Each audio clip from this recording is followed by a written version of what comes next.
역시 이 시간대는 항상 차가 너무 막혀요. 어우.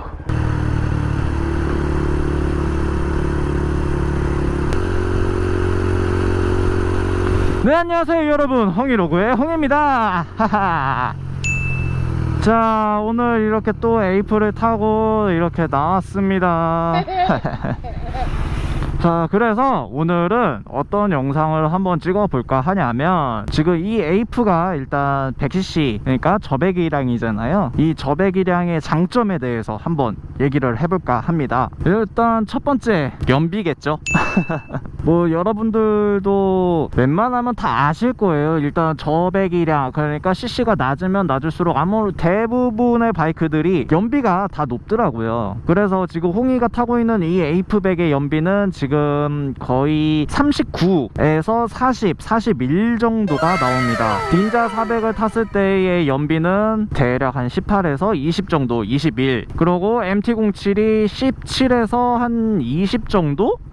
그 정도 연비가 나오는데, 이 에이프의 연비가 아무래도 38에서 40인 거를 생각을 하면은 확실히 연비 차이는 어마무시하다 생각이 듭니다. 그냥 딱 놓고 봤을 때, 예를 들어 에이프 이 녀석이 장고장이 하나도 없다, 그렇다는 가정하에 이제 단순 출퇴근 용도로만 놓고 보자면 대략 지하철 이용하는 게 1250원, 편도로 했을 때. 그러고 이제 뭐 시외에서 출퇴근을 하시는 분들 기준으로 따지면 대략 버스비가, 시외버스가 한 2-3천원 하잖아요. 그런 왕복으로 하면은 거의 뭐 한 5-6천원 혹은 그 이상이 될 수도 있고요. 그냥 단순히 딱 연비만 놓고 봤을 때는 저배기량이 출퇴근으로 하기에 정말 좋다고 생각을 합니다. 다만 이제 거리가 너무 멀어지면 멀어질수록 연비에 대한 장점은 있겠으나 이제 그 속도, 출력에 대한 제한이 있기 때문에 장거리로 출퇴근을 하시는 분들은 아무래도 좀 힘들 수도 있을 거예요. 그래서 저배기량의 장점 첫 번째로 홍해가 연비를 뽑았습니다.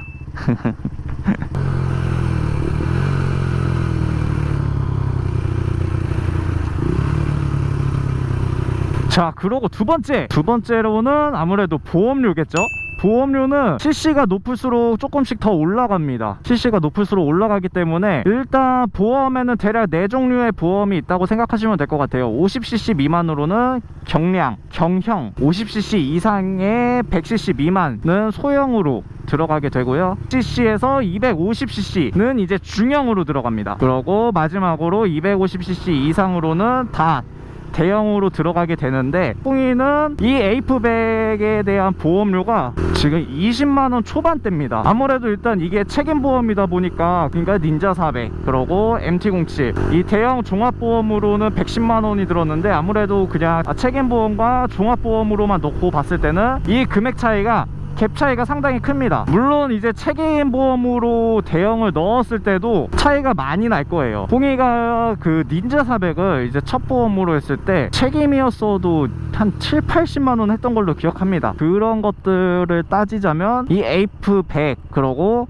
혹은 250cc급 미만의 바이크들은 보험료 면에서 그나마 덜 부담이 되실 거라 생각이 듭니다. 그러니까 정리를 하자면 에이프 100은 책임보험이긴 하지만 한 20만원 초반대, 닌자 400과 뭐 MT-07을 예로 들자면은 다 대형으로 들어가죠, 두 대가. 그래도 책임으로 닌자 400을 홍해가 다이렉트로 계산했을 때가 한 7-80만원 됐고, 종합보험료는 110만원을 했습니다. 그러고 닌자 400과 MT-07 이 보험 승계를 했을 때 보험료가 하나도 없이 그냥 그대로 이전이 됐습니다. 뭐 그런 면을 따져봤을 때 보험료 면에서도 이득을 볼 수 있는 셈이겠죠. 솔직히 바이크 타시는 분들 중에서 이 보험료를 싸다고 생각하시는 분들은 별로 없으실 것 같아요.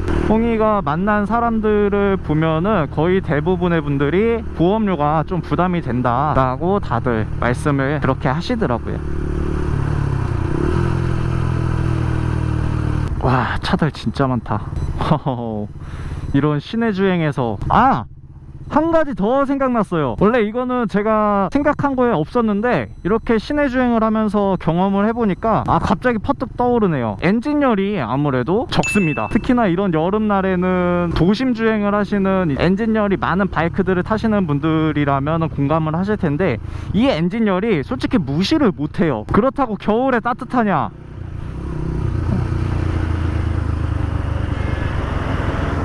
와, 이걸 이렇게 들어오는구나. 겨울에 따뜻하냐? 그것도 아니에요. 겨울에는 또 춥기도 추운데 이런 더운 여름날에는 정말 엄청나게 더 덥습니다. 배가 돼요. 배기량이 낮은 바이크들은 아무래도 엔진열이 상당히 적습니다. 그래서 무더운 여름날에 이런 도심 주행을 했을 때는 아무래도 엔진열에서 많이 벗어날 수가 있습니다. 여러분들이 이 엔진열을 아직 경험을 못 하셨으면 솔직히 이해가 안 갈 거예요. 이 엔진열이 보통 뭐 얼마나 뜨겁다고 그렇게 호들갑을 떠는지. 솔직히 홍이가 타고 다닌 닌자 400이나 MT-07도 거의 엔진열이 거의 없었어요. 그리고 MT-07도 엔진열이 없는 편에 속하지만 솔직히 홍이는 리터급을 경험해보지 않은 입장으로서 MT-07도 엔진열이 좀 있다고 생각을 합니다. 그런데 이 녀석 AF100은 물론 이렇게 갖다 대면 당연히 뜨겁죠. 그냥 이렇게 있을 때는 엔진열이 상당히 적다는 것을 느끼고 있습니다. 잠깐, 이것도 살짝 뜨거운데? 아니, 더운데? 네 번째로는 아무래도 부품값을 홍이는 꼽고 싶습니다. 일단 부품값이 비싸긴 비싸요. 솔직히 이건 케바케긴 한데 전체적인 거를 놓고 봤을 때는 좀 저렴한 편에 속합니다. 많이 부담이 안 돼요. 만약에 뭔가 고장이 났다, 근데 이거를 수리를 들어가야 되는데 부품값 견적을 해봤는데 부품값만 해도 너무 부담이 되고, 거기다가 이제 추가로 공인비까지 들어가야 되는데 PC가 높고 뭐 전자장비가 들어가고 하면 할수록 구조가 복잡해지고 아무래도 좀 많은 기술력이 필요하죠. 그런 걸 기준으로 했을 때 공인비가 아무래도 좀 많이 올라가는 경향이 없지 않아 있어요. 그러니까 대형급들이나 뭐 해가지고 고장이 났어요. 수리를 해야 되는데 부담이 되겠죠. 그런데 이 녀석은 아무래도 구조가 단순하고 그렇게 어렵지가 않다 보니까 어렵지는 않다고 하더라고요. 뭐 그런 것들 때문에 아무래도 부품값 면에서 그냥 수리비 그런 면에서는 많은 부담을 덜 수가 있을 겁니다.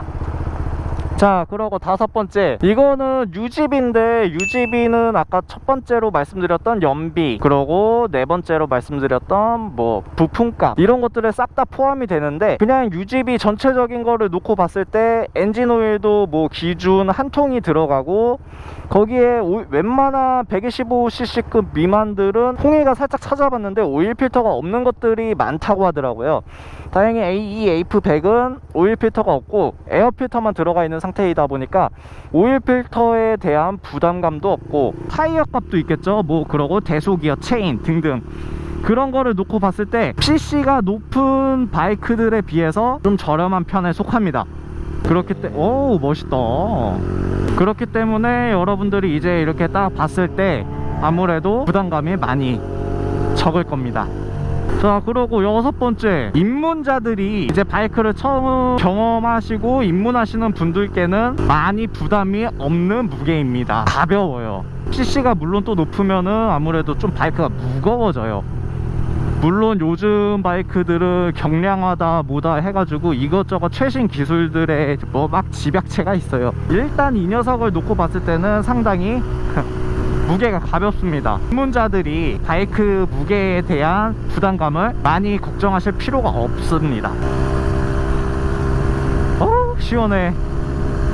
이 저배기량, 그러니까 뭐 각자 저마다 생각하시는 게 기준이 다 다를 겁니다. 제가 이걸 좋다고 해서 이게 정답도 아니고 틀린 것도 아니에요. 그냥 이거를 어떻게 받아들이냐에 따라서 여러분들이 이거는 맞을 수도 있다, 뭐 틀릴 수도 있다, 다들 이렇게 다르실 거라 생각해요. 그래서 제가 이 영상의 장점, 이 저배기량의 장점에 대해서 한번 얘기를 나눠봤는데, 참고용으로만 봐주시면은 많은 도움이 될 거라 생각을 합니다.